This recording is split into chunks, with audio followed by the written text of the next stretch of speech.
Les habla el padre Gabriel Romanelli, misionero del Instituto del Verbo Encarnado en la Franja de Gaza. El Evangelio del día de hoy es tomado del evangelista San Marcos, capítulo 9, y dice así: En aquel tiempo se marcharon de allí y se desplazaban por Galilea. Jesús quería que nadie lo supiera porque iba enseñando a sus discípulos y les decía: El Hijo del Hombre va a ser entregado en manos de los hombres y lo harán morir, pero 3 días después de su muerte resucitará. De todos modos, los discípulos no entendían lo que les hablaba y tenían miedo de preguntarle qué quería decir. Llegaron a Cafarnaúm y una vez en casa Jesús les preguntó: ¿de qué venían discutiendo por el camino?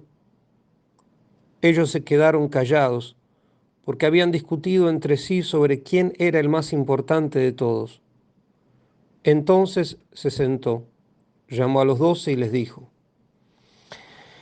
Si alguno quiere ser el primero, que se haga el último y el servidor de todos. Después tomó a un niño, lo puso en medio de ellos, lo abrazó y les dijo: El que recibe a un niño como este en mi nombre, me recibe a mí. Y el que me recibe, no me recibe a mí, sino al que me ha enviado. Jesús instruía, enseñaba a sus discípulos, y tanta era la importancia que él le daba a eso que no quería ninguna distracción. Él les hablaba a ellos, los instruía. Y entre el tema que pone San Marcos como resumen de lo que estaba hablando, era el siguiente. Hablaba de su entrega y su muerte violenta en manos de los seres humanos, en manos de los hombres. Y de su resurrección después de 3 días. Y lo sorprendente es que ellos no entendían ciertamente que el término de la resurrección, para llegar a entenderlo, es algo que es humanamente imposible, pero tenían miedo de preguntar. Jesús les hablaba que Él iba a ser entregado y que Él iba a morir. Pero este miedo era miedo de preguntar, no los hizo quedarse totalmente abstraídos de lo que estaba hablando nuestro Señor, sino que ellos hablaban nuestros temas en el camino. Y por eso es que Jesús le pregunta, ¿de qué estaban hablando? Y ahí ellos se quedaron callados, se avergüenzan. Y dice el evangelista porque en el camino ellos estaban hablando de quién era el más importante. Y Jesús, que lo sabe todo, verdaderamente, sabe lo que hay en el interior del hombre, dice el apóstol San Juan, no necesitaba que nadie le pregunte ni le cuente,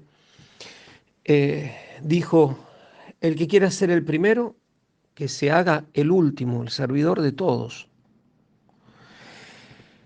Jesús estaba centrado totalmente en lo esencial, estaba hablando justamente de la cruz para que lleguen a la cúspide, al cielo, al lugar de la gloria de Dios, a la salvación de sus propias almas y de tantas almas. Pero ellos, por el contrario, estaban en algo absolutamente accidental. ¿Quién sería más importante que el otro? Y termina la perícopa del Evangelio que escuchamos: acercó a un niño, lo puso en medio y lo abrazó, y dijo: el que quiere, el que recibe un niño como este, en mi nombre, a mí me recibe, y el que me recibe, recibe al Padre. Jesús hoy nos enseña una vez más la importancia que tiene la cruz, pero lo quiere poner justamente en unión al servicio. San Pablo va a entender esto de manera clarísima, lo va a plasmar en la carta a los Romanos 12:11, cuando dice que seamos fervientes en el Espíritu, sirviendo al Señor en todo. Pero el gran servidor de la voluntad de Dios es el mismo Jesús de Nazaret. Él, que siendo Dios se hizo hombre, Él que por esa condescendencia divina vino a pasar su estadía en el mundo, en la temporalidad, no por necesidad de la naturaleza divina, sino por la necesidad de la naturaleza humana, de nuestra humanidad. Él vino y se hizo justamente servidor de todos. En primer lugar, servidor evidentemente del Padre Celestial, ya que Él vino para cumplir lo que el Padre había dispuesto para la salvación del mundo. Y Él mismo dijo que yo estoy entre vosotros como el que sirve. Aparece eso en Lucas 22-27.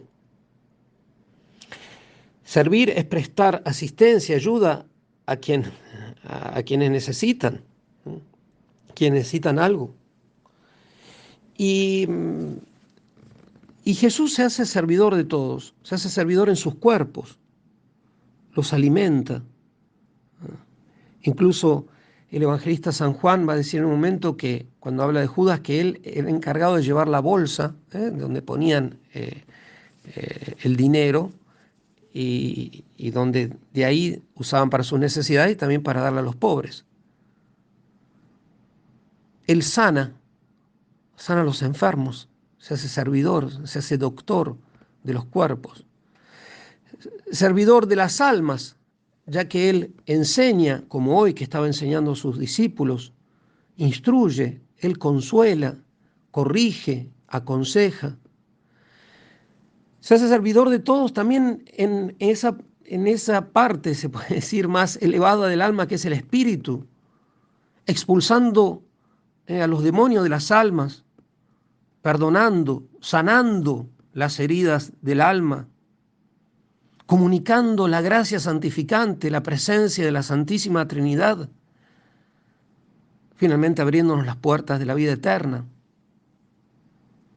Y Él se hace servidor de todos, entregándose a la muerte en lugar de todos nosotros los culpables, siendo Él totalmente inocente. Hoy, después de esa enseñanza, trae a un niño, lo abraza, lo pone como ejemplo, porque, como recién decíamos, servir es prestar asistencia, ayuda a quien necesita. ¿Y qué ser humano no resume más esta necesidad de ayuda que un niño pequeño? Así como hizo nuestro Señor Jesucristo, así hizo y sigue haciendo la Iglesia y lo seguirá haciendo hasta el fin de los tiempos. Y lo hace en los miembros y se ve más claro en las obras de los santos, pero no solamente. La Iglesia, el cuerpo místico de Cristo, sigue también sirviendo a todos en sus cuerpos, alimentando, dando de beber. Cuántas obras verdaderamente ingentes, magníficas de la Iglesia en todos los tiempos. Sí, con los defectos propios de quienes los llevamos adelante, pero es Cristo quien sigue sirviendo a todos por medio de sus misioneros, por medio de cada cristiano, ya que cada cristiano participa justamente de ese ser cristiano, valga la redundancia, de ese dar testimonio del amor del Padre. Y la Iglesia sana los cuerpos, cura, y también en las almas aconseja, consuela, corrige, enseña. De allí que muchos no quieran escuchar sus enseñanzas. Si a mí me persiguieron, a vosotros perseguirán. Si a mí me rechazaron, a vosotros también. Si el que a mí me escucha, a ustedes también, a vosotros también. En sus espíritus, ya que la Iglesia, con el poder que le viene de Cristo, sigue expulsando demonios, sigue perdonando, sanando, comunicando la gracia, abriendo las puertas del cielo. Nosotros, queridos hermanos, tenemos que tratar de seguir lo que Cristo nos dice, el mensaje de la cruz, que nos da miedo y a veces nos deja paralizados y nos distraemos en otros temas, pero lo importante es tratar justamente de servir a Cristo en todo. Y servir a Cristo es servir a los más débiles, a los más indefensos, a los menos útiles, a los descartados, a los niños y niñas, que, por ejemplo, hoy por hoy se cuentan por millones en los congeladores de todo el mundo y que de ellos nadie habla porque da miedo, porque son soluciones complicadas. A los que deciden matar por el aborto, millones y millones. Jesús, impresionante cómo se identifica con cada niño. Y también con toda persona débil, a las víctimas de las guerras, de los infanticidios, a las víctimas de los traficantes de personas con fines de explotación sexual o de tráfico de órganos. Hace unos días, el Papa Francisco, cuando su avión pasaba por arriba del Sahara, pidió una oración por las víctimas de aquellos que en el desierto del Sahara pierden sus vidas, muchos tratando de huir de sus situaciones, buscando un futuro mejor, pero también en muchas de esas zonas donde hay tráfico de personas, y eso se sabe, tráfico de personas y tráfico de personas con distintos fines también para tráfico de órganos, una cosa terrible. La iglesia sirve a los que viven solos y nosotros tendríamos que pensar, ¿qué hago yo por ellos? Por las personas con necesidades especiales, los que habitualmente se llaman discapacitados, con deformidades, a los ancianos, a los que están o viven en la calle, a los que están en terapia intensiva y que muchos desearía que se mueran o que los maten. Servir a todos. No obstante que este servicio es el más alto grado de bondad y caridad, paradojalmente es considerado, bajo la instigación de Lucifer, evidentemente, como algo enemigo de la humanidad. Y por eso también resuena en nuestros oídos. Si a mí me persiguieron, a vosotros os perseguirán. Y Jesús, ¿qué nos dice? No les tengáis miedo. No tengáis miedo a quienes matan el cuerpo, pero no pueden matar el alma. Temed más bien a Dios, que puede enviar cuerpo y alma a la ajena. Nosotros, queridos hermanos, tratemos de amar y servir a Jesús hasta la muerte, sin hacer el mal, como Jesús, que pasó sus días de un lado para otro haciendo el bien. Esa es nuestra vocación de cristianos. Esa es la brisa de su presencia que refresca a la humanidad sedienta.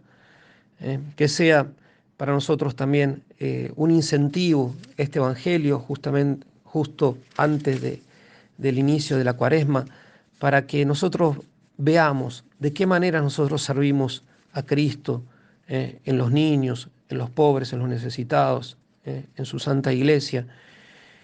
Que nosotros metamos en práctica aquello que nos dice el apóstol San Pablo en Efesios 5, 15, 16.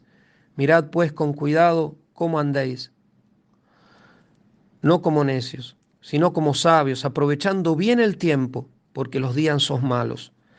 Y si bien los días son malos, no tenemos que entregarnos a la tristeza, a bloquearnos. En todos lados se puede hacer bien, en todos lados se puede servir.